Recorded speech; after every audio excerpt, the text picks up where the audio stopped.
وقت بخیر به همه خواهران عزیز، بانوان پرتلاش و زنان متشبث که امروز در برنامه در کنار ما هستند. امروز ما اینجا جمع شدیم تا در مورد یک موضوع بسیار مهم صحبت کنیم: استقلالیت مالی زنان.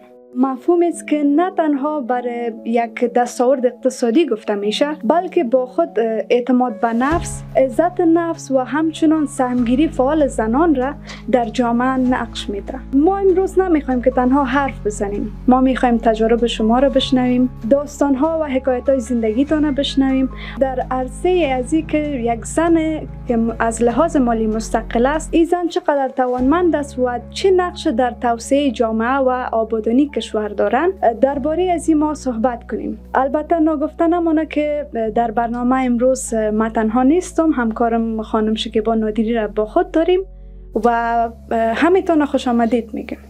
دلویا بخون که تختن طلب سپیڅلی نامازه هم په خپلوار سره تاسو ټول درنو خویندو ته ښه راغلاست وایم. زموږ د نننۍ خپرونې میلمنې هره یوه آغلې تهمینه منګل د چرمه ډیزاین مسئوله او د اقتصادي چارو کارپو، قدسیه هاشمی شاعر او لیکواله، تفسیر برکی د مدلن برند مسئوله، اسماء اشرفی محصله، نفیسه سعادت متشبثه، محبوبه سعادت متشبثه. در کشور مثل افغانستان که ما با چالش‌های متعدد روبرو هستیم، استقلال مالی نه تنها یک نیاز است، بلکه یک راه برای رسیدن به اهداف هم شمرده میشه. پس چه خوب است از شما بشنویم که استقلالیت مالی در زنان یعنی چی؟ میخواهیم نخستین سوال را با خانم اسماء اشرفی آغاز کنیم. خانم اسماء اشرفی، به نظر شما استقلالیت مالی یعنی چی؟ استقلال یعنی آزادی، خودمختاری، ارادیت، تصمیم گیری شخصی خود انسان نظر به خود فرد و نظر به فامیلش. در شرایط فعلی افغانستان والا استقلالیت گرفتن یک مسئله بسیار بغرنج و بسیار مبرم است. کسی که استقلال مالی داشته باشه میتونه خود ارادیت داشته باشه، قابلیت تصمیم گیری داشته باشه بر خود، بر فامیل خود. میتونه یک ابزار بسیار عالی در مقابل جامعه داشته باشه، در مقابل مسائل آسیبزا داشته باشه، نه تنها خودش بلکه فامیل خود از مسائل آسیب پذیر و از مناطق یا از مسائل که باعث آسیب میشه جلوگیری کنم. تشکر خانم اشرفی. میایم طرف خانم منگل. آقای منگل، ستاسو په نظر د ښځینه و په مالي استقلالیت کې د کورنۍ او په ځانګړې توګه د نارینه و رول څه دی؟ تشکر بسیار زیاد. قسمی که شما گفتین نقش خانواده در استقلالیت مالی یک زن بسیار رول مهم داره. چی که او یک خانم خانه می باشد، چی مادر خانواده می باشد یا چی دختر خانواده می باشد، برادران، پدران و اعضای فامیل نقش بسیار رول عمده دارد در استقلالیت مالی یک خانم خانواده. چرا که هرگاه یک خانم خانواده بتانه از امو فضای امن خانواده خود برخوردار باشه، او میتونه به استقلالیت مالی دست پیدا کنه. او میتونه به امورات زندگی و اجتماعی در بیرون از خانه و فامیل بسیار براحتی کاروبار خود به پیش ببره. او خانم میتونه که با امو امنیت خانوادگی و امنیت فامیلی که برش داده شده، او میتونه امو کارهایی که در بیرون داره، کارهایی که در اجتماع داره، یا فعالیت چی اقتصادی باشه یا چی اجتماعی سیاسی باشه، او رو میتونه بسیار به شکل وسیع پیش ببره. وقتی که شوهر یک خانم همراه خانم می باشه، خانم ذهناً آرام می باشه و میتونه کاربار خود بسیار به خوبی پیش ببره و استقلالیت مالی بسیار به خوبی شکل میگیره. در کل ایده های ضعیف یک خانواده می باشه نسبت به زنان یا خانمای خانواده که امی ایده است در اجتماع که زن است، نمیتونه، ضعیف است، توانایی کاری را نداره و حمایت نکردن خانواده می باشه.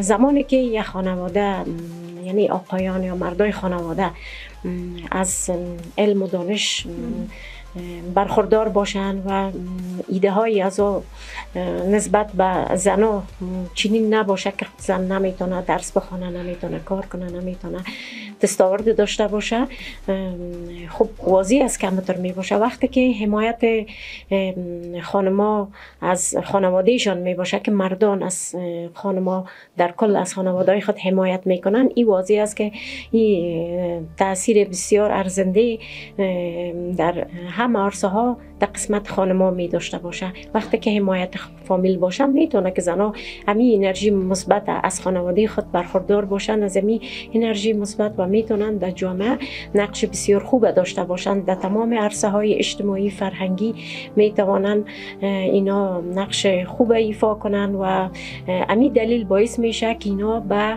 استقلالیت مالی دست پیدا کنن.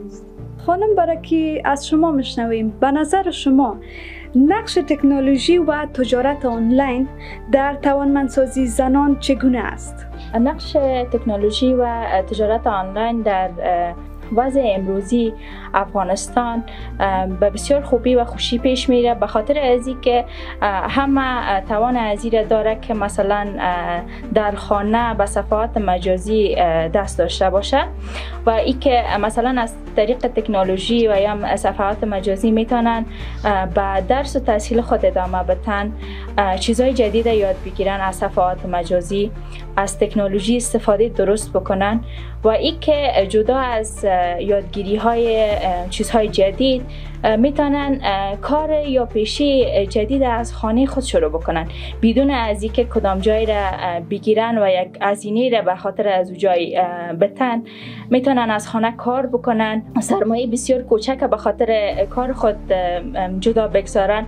تمام هزینه های ای که مردم میتونن از طریق اینترنت خریداری بکنن و از طریق شبکه‌های مجازی آنلاین سفارش بتونن که درست به وقت زمانش برسانن، خوبتر و زودتر پیشرفت هم میکنن. به خاطر که امروز تکنولوژی در دست همه ماست، همه ما تلفن داریم، همه ما میتونیم به زودترین فرصت یک چیز را به دست بیاریم از طریق اینترنت. و در وضع امروزی افغانستان بسیار خوب پیشرفت هم کرده و ترقی بسیار خوب هم از تجارت آنلاین میبینیم. آقای سعادت، ستاسو په نظر حکومت او اړوند ادارې د ښځو د مالی استقلالیت د پیاوړتیا لپاره څه کولی شي؟ نهادهای دولتی و حکومت که به خاطر استقلالیت مالی زنان میتونن که شرایط بسیار خوب برشان مساعد بسازه، از که در شرایط فعلی که همه خانم ها زیاد تعدادی هستن که به کارهای حرفه دست آوردن و همهشان به دسترسی زیاد دارن، چی در سطح خود مرکز است و ولایات از کشور است که همگیشان تعداد زیادی از دختر خانما و خانما هستند که به کارهای مختلفی از حرفه‌ای دسترسی دارند و از همین نهادهای مربوطه باید دهی قسمت خانما را حمایت مالی باید بکنن تا به اونا یک استقلالیت مالی به دست بر خود بیارن که در همین استقلالیت مالی میتونه خانما خانواده خود هم حمایت کنن، به خاطر که در این وقت زیادتر از خانما و دختر خانما هستند که خودشون سرپرست فامیل خود هستند و از طریق همین کار حرفه خود میتونن که استقلالیت مالی را یا که به دست میارن که فامیل خود حمایت کنن و از همین طریق دیگه خانم هایی که همراهشان کار میکنن تا با ما هم میشه که استقلالیت مالی به دست بیارن. دیگه در اینجا باید یک شرایط بسیار خوب برشان مهیا شود تا که دسترسی به یعنی استقلالیت مالی بر خانم برشان مهیا کرده بتن. چقدر در جامعه نیاز است که زنان در بخش مالی و اقتصادی آموزش ببینند؟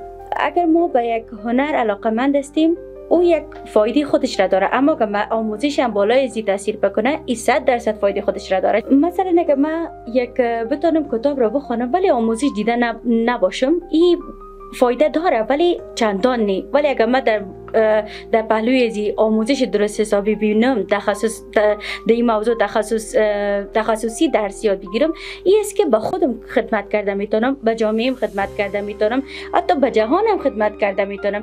فکر کنین موردوزی که یک خلاقیت است، دستدوزی یک خلاقیت است، نویسندگی یک خلاقیت است. هر مهارت ضرورت به یک آموزش داره و آموزش نقطه کلیدی است که ما را به اوج موفقیت میرسانه. با وجودی که ما یک کشور هستیم که نیاز مبرم داریم که بخوایم آموزش ببینیم، چرا که فکر کنین در افغانستان بیشتر از 80% مردم در فقر خالص زندگی میکنن، حتی نان شب و روز خود را پیدا کردن نمیتونن. چرا؟ آموزش دیده نشدن. اگر و هنرمندم باشن ولی چون و درس تعلیمش را نخوندن و نمیتونن که به جامعه خدمت کنن. 28 تریلیون هزینه وجود داره که بخواید زنان در جهان در جامعه خود درس یاد بگیرن و یا یک خلاقیت را نوآوری و یا ایجاد بکنه به مردم دیگه. فکر کنین که آموزشی که یک زن افغان میتونه ببینه، اول میتونه خود خانواده خود کفا بکنه، بعد کشور خود کفا بکنه، بعد میتونه به کشور دیگه بره و کشور دیگه از هنرهایی که خودش داره او کشور دیگه هم همچنان کار بکنه که او هم یاد بگیره. چرا که هیچ کس نیست که تمام هنرها رو یاد داشته باشه.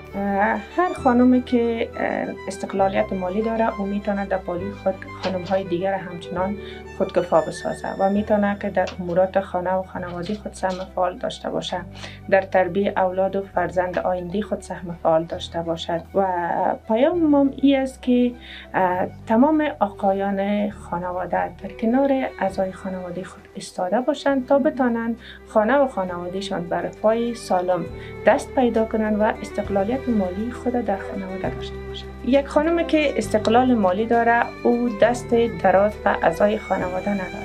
او میتونه نیازهای خود و خانواده خود فراهم بسازد.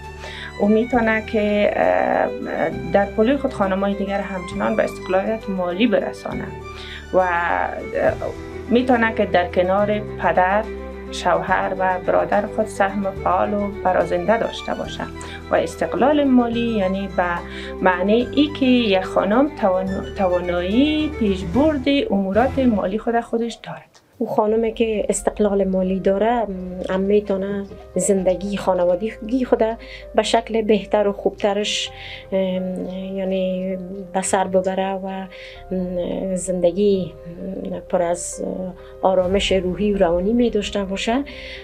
و در قسمت هم حمایت فامیل ها حتما ضروری می باشه و چیزی که مهمتر است در سطح یک جامعه حمایت حکومت ها می باشه. حمایت دولت است که در قسمت تجارت خانما که فعلا اکثریت خانما رو به حرفه و تجارت آوردن و یک نقش یا اثر بسیار مهم سر مردم دارن که دولت میتونه از متشبثین بخصوص متشبثینی که خانما هستن از یا حمایت کنن و از خلاقیت، کارآفرینی، استعدادایی که دارن در بخش‌های مختلف یعنی از استعدادهای خود اینا استفاده میکنن و از اون طریق تولیدات یا محصولاتی که دارن یعنی یک لقمه نان یا روزی حلال به دست بیارن و حمایت حکومت در سطح ملی و بین المللی در قسمت دستاورد یا محصولات خانما باید باشه که این یک بر علاوه که استقلالیت مالی در سطح فامیلا می باشه، در سطح جامعه و در سطح بین المللی می باشه و میتونه نه تنها خانواده بلکه یک کشور و پیشرفت و توسعه رو بیاره. بدون شک زنانی که از لحاظ مالی استقلالیت دارند می توانند جامعه را به سوی خودکفایی سوق بدن. عزیزان بیننده، برنامه امروز ما و گفتمان امروز ما همینجا به پایان می رسد. تا برنامه بعدی شما را به خداوند پاک می سپاریم. شاد و کامگار باشید.